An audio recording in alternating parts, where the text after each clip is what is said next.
Subscribe कीजिए the commerce tutor YouTube channel को और बेल आइकन को दबाइए हमारे चैनल से रिलेटेड अपडेट सबसे पहले पाने के लिए।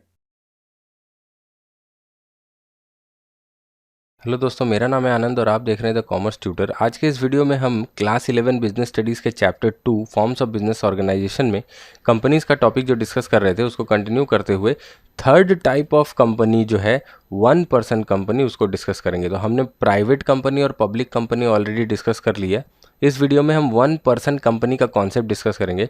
तो 1% कंपनी का जो कॉन्सेप्ट है ये पहली बार कंपनीज एक्ट 2013 में नया लाया गया। ठीक है, इससे पहले जो कंपनीज एक्ट 1956 से चला आ रहा था उसमें सिर्फ प्राइवेट और पब्लिक कंपनी के कॉन्सेप्ट थे, 1% कंपनी का कॉन्सेप्ट उसमें नहीं था।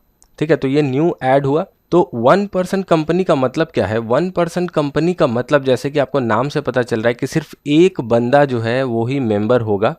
ठीक है, 1% company means a company with only 1% as its member. तो ये सेक्शन 3 सबसेक्शन 1 जो है 2013 के कंपनीज एक्ट का, उसमें ऐसा लिखा हुआ है कि एन ओपीसी यानी कि 1% company means a company with only 1% as its member. अब मेंबर क्या होता है आपको पता है? मेंबर मतलब शेयर होल्डर। ओके, तो इस सेक्शन में ऐसा बता दिया गया है कि 1% कंपनी एक ऐसी कंपनी है जिसमें सिर्फ एक आदमी जो है, सिर्फ एक बंदा इसका शेयर होल्डर होगा। अब इसकी रिक्वायरमेंट्स क्या क्या है थोड़ा देख लेते हैं। कुछ रिक्वायरमेंट्स हैं 1% कंपनी बनाने के लिए, तो उनको थोड़ा स्टडी करना पड़ेगा। तो रूल 3 सब रूल 1 कंपनीज एक्ट 2013 का वो कहता है कि only a natural person who is an Indian citizen and a resident in India shall be eligible to incorporate OPC. यानी कि ओनली अ नेचुरल पर्सन यानी कि एक हाथ पांव वाला इंसान। आपको मैंने बताया था सेपरेट लीगल एंटिटी या लीगल एंटिटी में कि कंपनीज जो होती हैं, कंपनीज जो बनी होती हैं प्लस कोऑपरेटिव सोसाइटीज़ जो होती हैं, ओके, ये सारे जब लॉ के अंडर रजिस्टर्ड हो जाते हैं तो इनको एक नाम मिल जाता है और इनका एक अस्तित्व आ जाता है, इनकी एक एग्जिस्टेंस तैयार हो जाती है, लीगल एग्जिस्टेंस, जिसको हम बोलते हैं और जब इनकी रजिस्ट्रेशन हो जाती है तो इनको आर्टिफिशियल पर्सन का जो है एक स्टेटस मिल जाता है। यानी कि ये नॉर्मल लोगों की तरह जो है कॉन्ट्रैक्ट वगैरह में एंटर कर सकते हैं, अपने नाम पे प्रॉपर्टीज़ खरीद बेच सकते हैं, बिजनेस कर सकते हैं, तो ये एक आर्टिफिशियल पर्सन बन जाते हैं। ठीक है, लेकिन एक आर्टिफिशियल पर्सन को अलाउ नहीं है कि वो एक 1% कंपनी बनाए, सिर्फ एक नेचुरल पर्सन को अलाउ है। नेचुरल पर्सन कौन है? आपके और मेरी तरह जो ह्यूमन बींग्स है उन्हें नेचुरल पर्सन कहा गया है।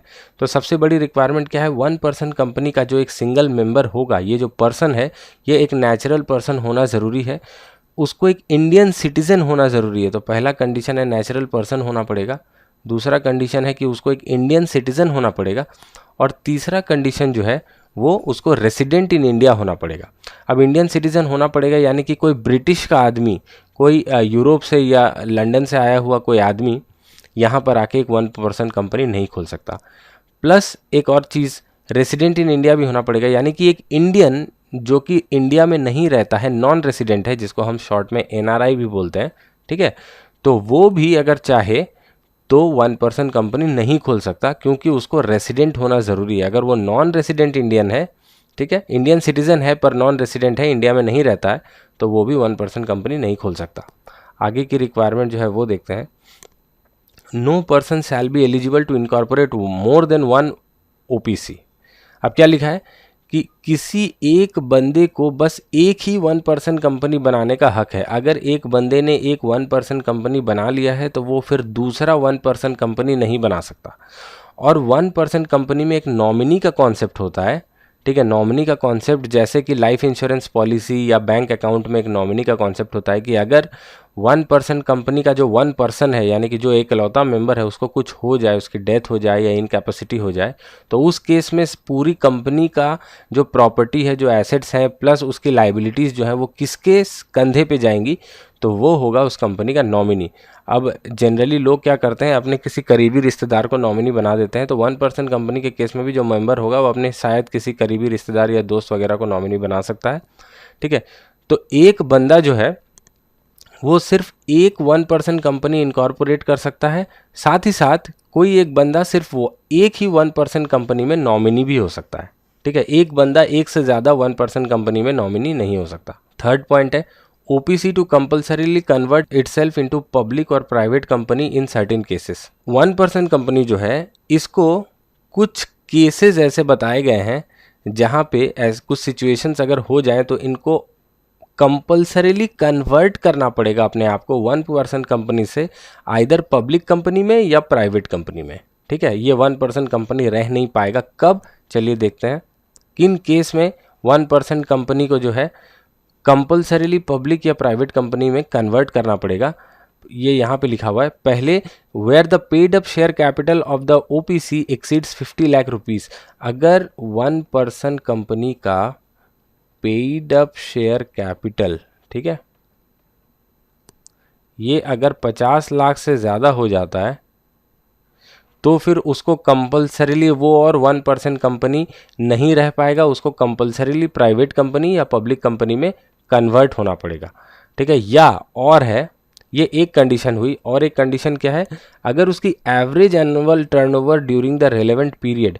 अब जिस पीरियड में ये देखी जा रही है कंडीशन, ठीक है, उस पीरियड में अगर उसकी एवरेज एनुअल टर्नओवर, ठीक है, एनुअल टर्नओवर का मतलब होता है एनुअल सेल्स, ओके, अगर उसकी एवरेज एनुअल सेल्स जो है वो 2 करोड़ रुपए से ज़्यादा हो जाए, 2 करोड़ से ज़्यादा, तो भी उसको कंपल्सरीली पब्लिक या प्राइवेट कंपनी में कन्वर्ट हो जाना पड़ेगा, ठीक है। तो ये सारी लिमिट्स दी हुई हैं।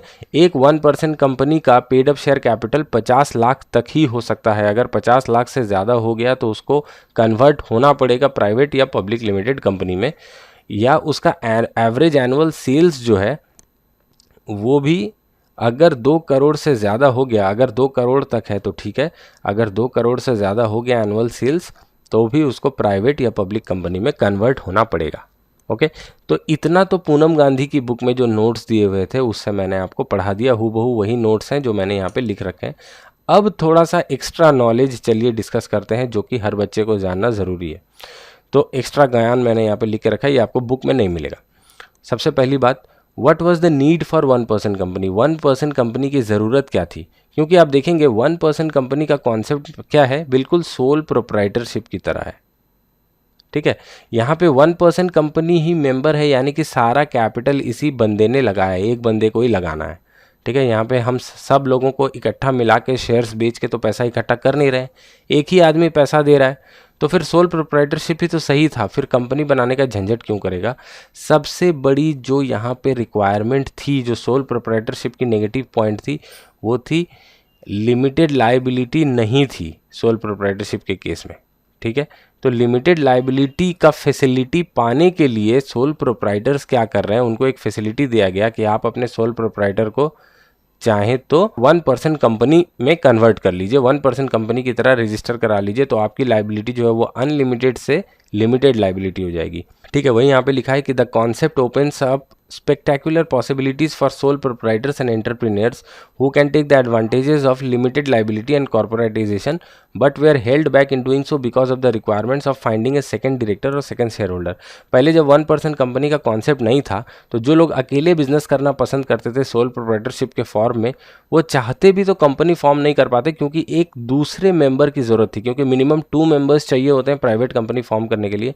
तो अकेला बंदा जो था वो कंपनी फॉर्म नहीं कर पाता था, उसको लिमिटेड लायबिलिटी की बेनिफिट नहीं मिल पाती थी, ठीक है। एक दूसरे बंदे की तलाश करनी पड़ती थी। अब हर किसी के साथ माइंड मैचअप तो होता नहीं है, इसीलिए कंपनीज एक्ट ने 2013 वाले जो नए एक्ट है उसमें 1% कंपनी का कॉन्सेप्ट लाया कि सिंगल लोग जो लोग बिजनेस कर रहे हैं वो भी अगर चाहें तो कंपनी फॉर्म का जो लिमिटेड लायबिलिटी का सबसे बड़ा एडवांटेज है उसका फ़ायदा उठा सकेंगे, ठीक है।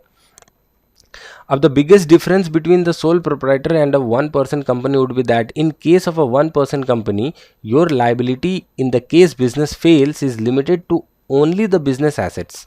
अब क्या होगा कि biggest difference क्या होता है sole proprietor और 1% कंपनी में, कि अगर किसी कारण 1% कंपनी के केस में अगर बिजनेस फेल कर जाती है, बिजनेस लॉस में चली जाती है या कुछ भी हो जाता है, बिजनेस अब रन नहीं कर पाएगी, फेल हो गई बिजनेस, तो आपकी लाइबिलिटी कहाँ तक है, 1% की लाइबिलिटी वहीं तक होगी जहाँ तक कि जितनी की बिजनेस एसेट्स हैं।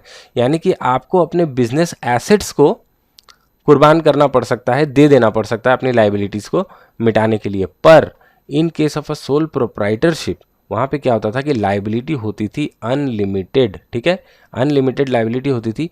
और जो क्रेडिटर्स होते थे वो बिजनेस के एसेट्स तो ले ही लेते, लेकिन अगर उनके क्लेम्स उससे भी सेटिस्फाई नहीं होते, बिजनेस के एसेट सारे बेचने के बाद भी सेटिस्फाई नहीं होते, तो प्रोप्राइटर का पर्सनल होम, पर्सनल गाड़ी, पर्सनल जो बैंक अकाउंट्स हैं, उनकी वाइफ की जो ज्वेलरी है, सब कुछ दाव पे लग जाता है, ठीक है, बिजनेस की लाइबिलिटीज़ को सेटल करने के लिए।